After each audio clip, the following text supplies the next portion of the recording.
Aujourd'hui, on estime qu'un tiers de la population mondiale est infectée par la tuberculose.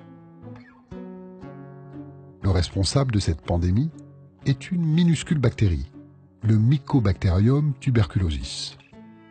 Mais fort heureusement, il n'y a pas 2 milliards de malades tuberculeux sur Terre. Dans la grande majorité des cas, la bactérie est neutralisée par notre organisme. Quand une personne atteinte de la tuberculose tousse, elle projette dans l'air de minuscules gouttelettes de salive chargées de bactéries qui peuvent contaminer l'entourage. Les bactéries descendent le long des voies respiratoires jusque dans les poumons. La personne est alors infectée. L'organisme repère cette intrusion et envoie au combat les cellules immunitaires dont les macrophages chargés de neutraliser les bactéries. Quand la neutralisation a fonctionné, la personne souffre d'une tuberculose latente. Elle est infectée sans être malade.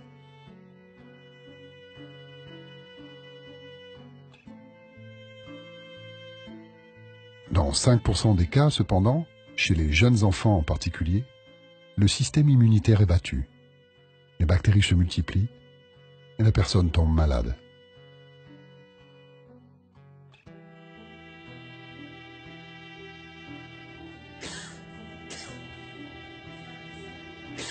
Parfois, hélas, la tuberculose latente se réveille. Cela peut arriver après plusieurs mois, voire plusieurs années, chez des adultes dont le système immunitaire est défaillant, comme chez certains malades séropositifs ou en cours de chimiothérapie. Quand une personne tousse, respire difficilement et souffre de la poitrine depuis au moins 3 semaines, qu'elle a de la fièvre, des sueurs nocturnes et qu'elle a perdu beaucoup de poids, le médecin suspecte alors une tuberculose pulmonaire.